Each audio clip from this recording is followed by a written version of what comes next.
آپ صلی اللہ علیہ وسلم فرما دیجئے بھلا دیکھو تو جنہیں تم اللہ کے سوا پکارتے ہو مجھے بھی تو دکھاؤ کہ انہوں نے زمین کا کون سا ٹکڑا بنایا ہے یا آسمانوں میں کون سا حصہ ہے.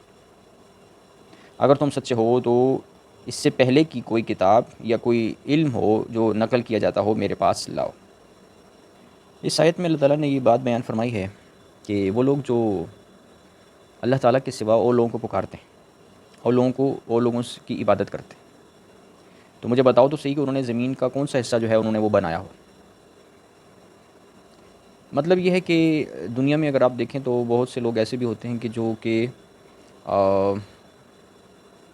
ایسے لوگوں کو دوست بناتے ہیں کہ جو اللہ کے نافرمان ہوتے ہیں. جو اللہ کے نافرمان ہوتے ہیں ایسے لوگوں کو دوست بناتے ہیں. دوسری سائڈ پر وہ اللہ تعالیٰ کی نافرمانیاں بھی کرتے ہیں. تو یہ گویا وہ اللہ تعالیٰ کے سوا دوسروں کو معبود بناتے ہیں. دوسروں کو معبود بناتے ہیں. کیوں؟ کیونکہ عبادت کا مفہوم یہ ہے کہ اللہ سے محبت کی جائے اور اللہ کی بات مانی جائے.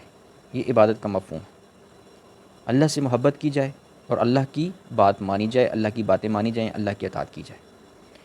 تو اس کے مقابلے پر اگر انسان اللہ کو چھوڑ دے اور اللہ کے مقابلے پر کسی اور انسان کو دوست بنائے اور لوگوں کو دوست بنائے، ان سے محبت کرے، اپنے رشتہ داروں کو دوست بنا لے مثلا، ٹھیک ہے، اپنے رشتہ داروں کو دوست بنا لے اور وہ رشتہ دار بدعمل ہوں، ٹھیک ہے، وہ بھی اللہ کے نافرمان ہوں، اور ان سے محبت کرے اور ان سے دوستی رکھے اور انہی کے ساتھ دن رات گزارے، نہ نمازیں پڑھے، نہ اللہ تعالیٰ کے حقوق ادا کرے، نہ حقوق العباد کا خیال رکھے، لیکن بس اپنی من مرضی کرے، جہاں اس کا جی چاہتا ہے وہاں دوستی کرتا ہے، یا خراب دوستوں سے، برے بدعمل دوستوں سے دوستی کرتا ہے، تو ایسے وہ زندگی گزارتا ہے. یہ گویا وہ ان کی عبادت کر رہا ہوتا ہے، ان کی بندگی کر رہا ہوتا ہے، ان کے نقش قدم پر چل رہا ہوتا ہے، ٹھیک ہے نا. برے لوگوں کے نقش قدم پر چل رہا ہوتا ہے اور برا ہوتا ہے. اگر یا وہ اپنے برے نقش قدم پر دوسروں کو چلا رہا ہوتا ہے، تو اپنے برے نقش قدم پر دوسروں کو چلانا بھی یہ بھی شرک ہے. یہ گویا کہ خود معبود بننا ہے، اللہ کے سوا خود کو معبود بنانا ہے کہ لوگ میری بات مانیں، لوگ میرے برے